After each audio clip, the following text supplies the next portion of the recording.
যিনি আমাদেরকে পরিপূর্ণ দিনের মাহফিলে যোগদানের তৌফিক দান করেছেন। আলহামদুলিল্লাহ। কত মানুষ দেখেন এই দুনিয়াবি ফেতনা ফেসাদ খারাপ কাজের মধ্যে আছে, আর আমরা কোথায় আছি যে পরিপূর্ণ দিনের এলেম, অর্থাৎ আল্লাহ এবং আল্লাহ রসুল যেভাবে যা কিছু করার জন্য নির্দেশনা প্রদান করেছে সেই জিনিসগুলা বোঝা এবং সেটা বুঝে আমল করা, সেই জিনিসগুলো শিক্ষায় আসা। হাদিসে বর্ণনা আছে, প্রায় আমরা জানি যে যদি পরিপূর্ণ দিনের এলেম শিক্ষার জন্য কেউ বাসা থেকে রওনা দেয়, প্রতি কদমেই সব হয়। সুবহানাল্লাহ। ঠিক একটা ব্যাপার। জি। আর দেখেন, আল্লাহ যেহেতু আখেরি নবীর উম্মত হিসাবে, আল্লাহ আখেরি নবীর উম্মতের জীবনটা হবে খুব মানে অল্প সময়, তাই না? আমাদের আয়ুতে আগে এক একজন নবী যদি আপনি দেখেন যে 1000 বছর বাঁচেন, নূহ নবী যদি দেখেন, আদম আলাইহিস সালাম, কিন্তু আমাদের আয়ু অত্যন্ত সংক্ষিপ্ত। এই জন্য আল্লাহ পাক কিছু কিছু আমল দিয়েছেন যে মেহেরবানি করে যদি এই আমলগুলা করলে অল্প সময়ে অনেক ফজিলত পাওয়া যায়। তার একটা আমল হলো এই যে পরিপূর্ণ দিনের এলেম শিক্ষায় আসা যাওয়া শেখা। এখন এখানে যদি এই আলেম শিক্ষা এলেম শিক্ষাটা করা হয়, তাহলে আমাদের বেনিফিট কি? 1000 রোগীর সেবা শুশ্রূষা, বিরাট ব্যাপার না? আর 1000 কবুলিয়াতি নামাজের সব, সুবহানাল্লাহ, এটা বিরাট ব্যাপার, তাই না? 1000 জানাজার রোগীর কত বড় ফজিলত। তাহলে এটা কি এত অল্প সময় করা একটা মানুষের জীবনে এত সম্ভব হয় না? 1000 জানাজার নামাজ একটা মানুষের জীবনেও হয়তো হয় কিনা, কথা না? কিন্তু দেখেন আল্লাহ কত সহজ করে দিয়েছেন যে এইখানে এই কাজটা করলে আল্লাহ তাদেরকে এই ফজিলত দিবে। এটা তো আল্লাহ করেন, আল্লাহ রসুল যেটা বলছে। এখন আমাদের দুর্ভাগ্য কি জানেন? আমাদের মুসলমানদের ভিতরে দুর্ভাগ্য রইল, আমরা অত্যন্ত ভাগ্যবান হিসাবে আল্লাহ রাসূলের মানে বান্দা হিসাবে, আল্লাহ রাসূলের উম্মাহ হিসাবে আমরা এসেছি আখেরি নবীর উম্মাহ। বিশাল ভাগ্যের ব্যাপার, যেটা আমার জন্য অনেক নবী রাসূলরাও আফসোস করছে, অনেকেই আফসোস করছে। অথচ দেখেন আমরা কত ভাগ্যবান, সেইখানে আসার আমাদের তৌফিক হয়েছে। কিন্তু দুর্ভাগ্য এটা যে আমরা সেই রাসূলকে আজ পর্যন্ত কতটুকু জেনেছি, আজ পর্যন্ত রাসূলের সম্পর্কে কয়জন লোকে রাসূলের জীবনী সঠিকভাবে বর্ণনা করতে পারবে? তাইলে আমি যদি রাসূলকে, আল্লাহ বলছেন যে তোমরা আনুগত্য করো, সূরা নিসা 60 নম্বর আয়াতে, তোমরা আনুগত্য করো আল্লাহ রাসূল এবং উলুল আমর। আবার ওইগুলো 64 নম্বর আয়াতে যদি দেখেন, সেখানে আরো বর্ণনা আছে। অথচ এখন প্রত্যেক লোক ওহাবি আহলে বিভিন্ন রকম ফেতনা ফাসাদ সৃষ্টি করতেছে। নবীর আদর্শ তারা বলে যে আহলে কোরআন ছাড়া আর কিছু মানবে না। তাইলে আমরা যে এই যে সালাত আদায় করব, সালাত ব্যাপারে নির্দেশনা আছে, কিন্তু কিভাবে সালাত আদায় করব সেটা যদি নবীজির মাধ্যমে না জানি, এটা কি আদৌ সম্ভব? তাই না? দেখেন এই যে হয়তো ফেতনা ফাসাদ, এটা ওই যে একটা আমি বললাম না যে তোমরা শয়তানের প্রভাব অনুসরণ করো না। কারণ এই পৃথিবীতে শয়তান একটা দল, ওরা সবাই আল্লাহর কিন্তু আল্লাহর হইল যখন শয়তান আদমকে সিজদা করলো না, লক্ষ্য করেন, তখনই কিন্তু এই ঝামেলাটা হয়েছিল। যদি শয়তান আদমকে সিজদা করত, তাহলে কি আমাদের এই ঝামেলা ছিল? কোনো ঝামেলা ছিল না, তো আমরা সব এক ছিলাম।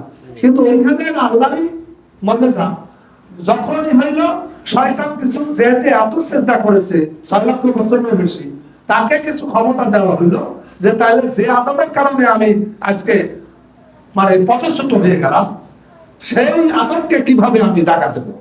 তখন আল্লাহ তাকে আল্লাহর কাছে যখনই গেল, আল্লাহ বলল ঠিক আছে, তুমি যখন এত কিছু করেছো তোমার ওটা মেনে নেওয়া হলো। পাশাপাশি বান্দাকে ডেকে বলা হইলো, হে বান্দা, তোমরা কিন্তু এইভাবে আমার ডিরেকশন অনুসারে চলো, ডিরেকশন অনুসারে যদি চলো তোমাকে কোনো ক্ষতি করতে পারবে না। কিন্তু আমরা কি বুকে হাত দিয়ে বলতে পারি যে আমরা শয়তানের মানে যেটা ধোঁকা দিলে সেটা ছাড়া আল্লাহর বিধিবিধানের আলোকে সঠিকভাবে চলতে পেরেছি? পারি না। আপনি দেখবেন এই যে যদি দেখেন সীমারকে যে হত্যা করলো, সেখানে কিন্তু হাফেজ ছিল, আলেম ছিল, বড় সরি হোসেন সরি সীমান্তে হোসেন রাদিয়াল্লাহু হত্যা করলো, সেটা কারা করছে লক্ষ্য করেন, এজিদের নির্দেশনা কারা করছে, তারা কিন্তু মুসলমানই ছিলেন, তারা হাফেজ ছিলেন, আলেম ছিলেন, অথচ তারা ওই শয়তানের ধোকায় পড়ে জেনে শুনেও তারা এই কামগুলো করে ফেলেছে, তাই না? তাহলে এখন ক্রমান্বয়ে এই জিনিসগুলো আরো বাড়তেছে। তাহলে আমাদের দুর্ভাগ্য যেটা বলতেছিলাম, যে আমরা নবীজির জীবনী যদি ভালোভাবে জানতাম, নবীজিকে যদি সঠিকভাবে অনুকরণ করতে পারতাম, নবীজির যে বর্ণনাগুলা সেগুলো যদি আমরা ধারণ করতে পারতাম, সেই আদলে যদি চলতে সক্ষম হইতাম, তাহলে আমাদের মধ্যে একটা থাকতো না। এই যে মাসালা বললেন আমাদের ইমাম সাহেব, আলহামদুলিল্লাহ ওনার কণ্ঠ ভালো, ওনার আমার কাছে খুব ভালো লাগছে, এবং উনি অল্প সময়ের মধ্যে খুব সুন্দরভাবে বর্ণনা করেছেন। এখন এই মাসালা বললাম, আমি আমল করলাম না, খেয়াল করেন, আমি এখানে 3-4 বছর হয়ে গেল ঢুকছি এই সন্তান আল্লাহ দিয়েছে, এটাও আমি শুকরিয়া গুজার করি। কিন্তু এখানে এসে আমি যে জিনিসগুলো আমার কাছে পীড়া দেয়, পীড়া দেয়, আমি দেখেছি যারা এলিমের ধারক বাহক হিসাবে আমরা দাবি করি, আমরা কি ত্রুটি মুক্ত করতে পারছি? আমরা নিজেরাই কিন্তু এলিমটা মনে করি আমি, অথচ আমি যদি যে রিয়া বা খেয়াল করেন একটা অহংকার বলেন, এই যে অসৎ স্বভাবগুলো আমাদের মধ্যেই কিন্তু এটা বিদ্যমান আছে। কারণ ইবলিস জানতেছে যে এই লোকগুলাই সঠিক পথে চলতে যাবে জান্নাতে, তখনই ইবলিস এই সাহেবদের বাধা নাই, যার ফলে দ্বন্দ্বগুলা আমি দেখেছি যে যেখানে থাকবে সমস্ত মুসলমান কোন বিভেদ ছাড়া ঐক্যের মধ্যে থাকবে, অথচ তারা এখন দলাদলি একে আরেকজনের পরচর্চা লিপ্ত, লক্ষ্য করেন আমরা। তাইলে এইটার জন্য আমাদের দুর্ভাগ্য হলো আমরা নবীজির জীবনীটা সম্পর্কে জানি না, নবীজিকে আমরা সঠিকভাবে ধারণ করতে পারি না, আমরা উলুল আমর যে নবীর অনুসারী নায়েব রাসূল তাকেও সঠিকভাবে আমরা অনুসরণ করতে পারি না। আমরা কি নবীজিকে দেখেছি? দেখি না। তাহলে এখন দেখেন অনেকে বলে যে হাদিস মানতে চায় না। আচ্ছা, ইসলামে যদি 4টা জিনিস না মানে সে কি আদৌ মুসলমান থাকে? 1 নম্বর কি বলেন একটু আমার সাথে? কোরআন, পবিত্র কোরআন, পবিত্র কোরআন। তাহলে আরেকটা হলো 2 নম্বর হলো রাসূলের সুন্নাহ, খেয়াল করেন, রাসূলের সুন্নাহ মানে হাদিস, রাসূলের জন্য কোনো হাদিস। 3 নম্বর কি? ইজমা। 4 নম্বর কি? কিয়াস। এই 4টা জিনিস নিয়ে যদি ঠাট্টা ভাষা করে, তাহলে তো এরা কি আদৌ কি মুসলমান নাকি মুসলমানের নামে কলঙ্ক? বলে তাইলে এখন এই যে শেষ জমানায় কত যে দল বের হয়েছে, ওই যে একটা হাদিসে আছে যে 73টা দল হবে মুসলমানের ভিতরে, 72টা হবে জাহান্নামী। কোন পথ বলেন? কোন পথ? আমি জাহান্নামী বলি না, একটা পথ হবে জান্নাতি। তাহলে 72টা কোন পথ বলেন? আপনারাই বুঝে নেন, আমি বলি না। কারণ এটা নিয়েও বলতে গেলে অনেকেই এটা মানে মনে কষ্ট লাগে যে আমাদেরকে জাহান্নামী বললো, আমরা শুনুই না।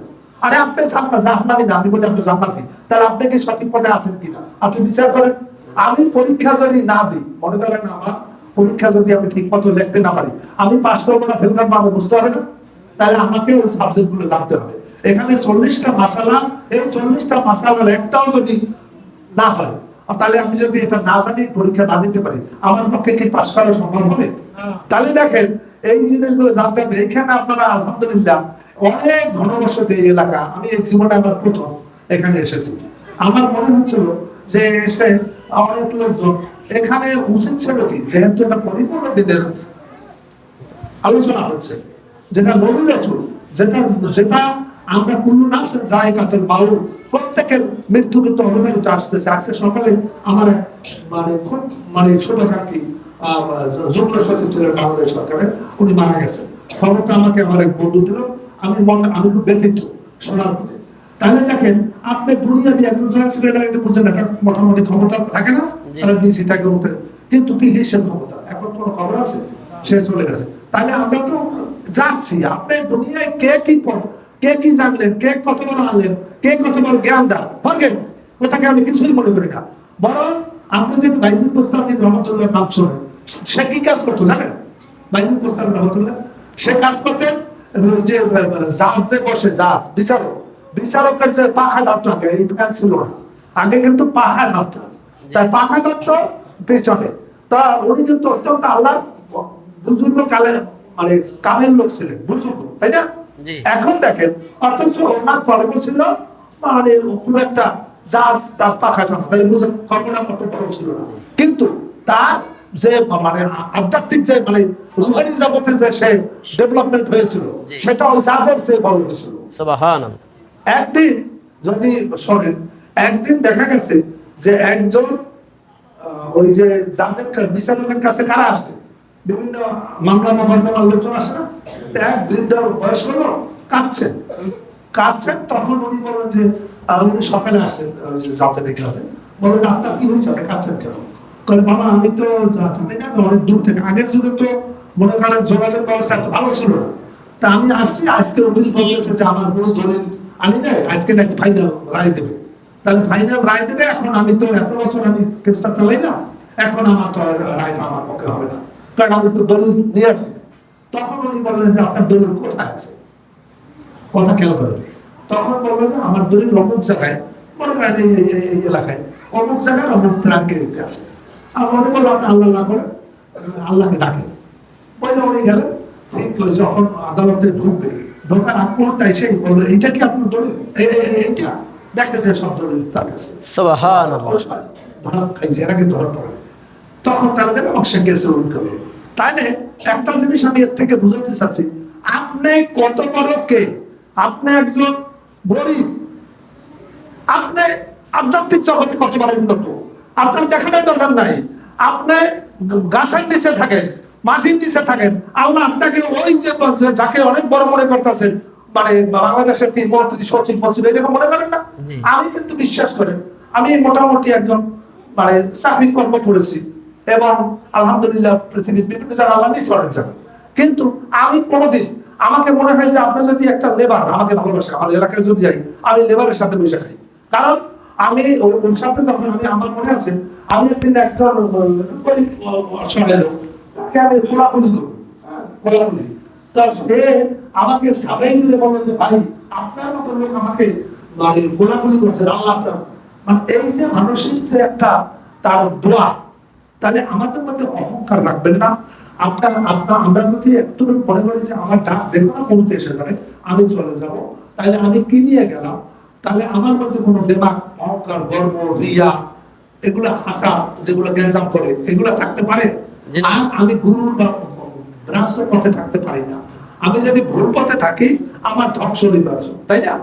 এই জন্য আমাদের যে কাজটা করতে হবে যে আমরা আল্লাহ রাসূলের সঠিক জিনিসগুলো বুঝতে হবে। কারণ কোরআন যদি বলেন, কোরআন পড়ে অনেকেই আমার সাথে আমার সহকর্মী আছে, তারা বলবে যে তারা পিতৃ বিশ্বাস করে না, অনেকে আছে বলে এগুলো কোনো দরকার নেই, আমরা কোরআন পড়ে অনেক পাওয়া যায়, আমরা পড়ে বলবো। আচ্ছা বলো, সে আমার মাঝে মধ্যে পাঠায়, তা আমি দেখি, আমি খবর করি, তো ওরা মনে করে যে কোরআন পড়ে আমরা অনেক এলেমদার হয়ে যাবো, কারণ কোরআন বাংলায় আছে, আমরা কি কম লেখাপড়া করছি। আচ্ছা বলে আমার একটা প্রশ্ন উত্তর দেন, এই পৃথিবীর মধ্যে যে শিক্ষা গ্রহণ করা হয় তার মধ্যে র্যাঙ্কিং এ পৃথিবীর মধ্যে সবচেয়ে মানে 1 নাম্বার ইউনিভার্সিটির নাম কি বলতে পারবেন? আমি সেই ইউনিভার্সিটিতে গেছি, হার্ভার্ড বিশ্ববিদ্যালয় বস্টন আমেরিকা, আলহামদুলিল্লাহ আমি গেছি। 2 নাম্বার হলো MIT ইউনিভার্সিটি। খেয়াল করেন, এইভাবে যদি আসেন পৃথিবীর এই ঢাকা ইউনিভার্সিটি কিন্তু র্যাঙ্কিং এ অনেক নিচে। খেয়াল করেন, আল্লাহ আমাকে অনেক জায়গায় নিচে দেখাইছে। ওই যে পৃথিবীর মধ্যে যে 1 নাম্বার ইউনিভার্সিটি, সেখানেও কি এই রুহানি জগতের শিক্ষা আছে?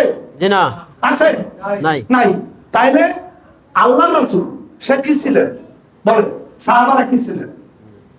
তাদেরকে আক্ষরিক জ্ঞান ছিল, আক্ষরিক জ্ঞান ছিল, কিন্তু আল্লাহ রাসূল নিজে বলেছেন যে আমি শিক্ষক হিসাবে এসেছি। খেয়াল করো, সে কিন্তু কোনো ছাত্র হিসাবে, শিক্ষক হিসাবে এসেছে, তাই না? মানব জগৎকে শিখাবার জন্য। তাহলে তার শিক্ষাটা কোথা থেকে ছিল? আল্লাহর পক্ষ থেকে সরাসরি। তাহলে সে হলো মানব, মানে মহামানব। তার এমন এই পৃথিবীর কোন বিশ্ববিদ্যালয়ে তাকে শিক্ষার মতো যোগ্যতা ছিল না। ছিল। তাহলে আমরা তার অনুসারে, তাহলে তার কাছ থেকে যদি শিক্ষা নিই, আমার ওই বিশাল শিক্ষার দরকার নাই। আমি যদি ওই শিক্ষাটা নিয়ে অনুসরণ করতে পারি, আল্লাহ আমাদেরকে মাফ করতে পারে। আর যাই হোক, আমার বলার মধ্যে যদি কোনো ত্রুটি বিচ্যুতি হয়, আমার বলার মতো মন আজকে নাই। কারণ কি, ওই যে আমি বললাম একজন মারা গেছে, মনটা খুবই খারাপ। আসলে কখন যে ডাক এসে যায় আমরা ওই জন্য প্রস্তুত থাকি। আর আমাদের মধ্যে আমি মনে করি যে হিংসা বিদ্বেষ বা কোন রকম অহং আপনি কি আমরা কি অতটুকু একটু আমরা হয়তো একটু ইউনিভার্সিটি ডক্টরেট হই, তার ভাব কি অনেক আলেমের মধ্যে আমি দেখছি তাদের মধ্যে সেই নমনীয়তা নেই যে কি আমি একজন বড় ডাক্তার অমুক ডক্টরেট অমুক ডক্টরেট, আরে কিসের ডক্টরেট হবে, আপনার মরে গেলে আপনার খবর থাকবে না। আমাদের বাইজি মুস্তাফি রহমতুল্লাহ সে তো কি ছিলেন, তার তো এখনো আমরা বলি না তার, সে তো আপনার অনেক উপরে ছিলেন, তাহলে তারা ধরালো সমাজে। আল্লাহ আমাদেরকে বুঝে তৌফিক দান করুন। আমার বাইনা ইল্লাল বালাগ। আসসালামু আলাইকুম ওয়া রাহমাতুল্লাহি ওয়া বারাকাতুহু।